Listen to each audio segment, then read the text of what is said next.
Все още нормите за прилично облекло на учениците се налагат предпазливо. Поради липсата на конкретни формулировки, директорите интерпретират наредбата по собствено усмотрение. Всеки сам за себе си може да прецени кое облекло е подходящо и кое не е подходящо за влизане в училище. Аз съм за това всеки да бъде индивидуален, да намери себе си в облеклото, което носи, но да бъде наистина да се съобразява с някои изисквания, когато влиза в такова учреждение, да не бъде с силен грим, както е упоменато и в наредбата, да не се носят обици по носа, по пъповите и така нататък. Учениците обаче имат доста ясна представа за начинът, по който трябва да ходят в училище, въпреки че често не спазват определените норми. Прилично облекло представлява, ако сме с пола, да е малко 4 пръста над коляното и да не сме с разголени гърди и нещо. Тя горе-долу това. Да не сме с къси поли, да не сме с деколтета много отворени.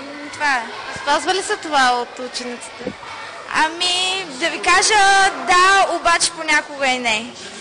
Не съм виждала много момичета така да идват с неприлично облекло. За да приведат някои норми на облекло без да налагат забрани, все повече училища въвеждат униформите.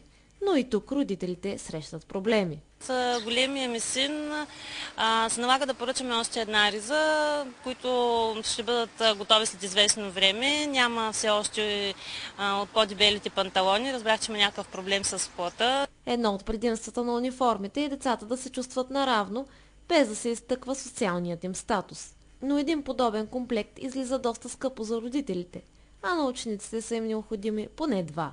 Въвеждането на униформа, според мен, ще затрудни изключително финансово родителите и не би трябвало да се налага като изискване.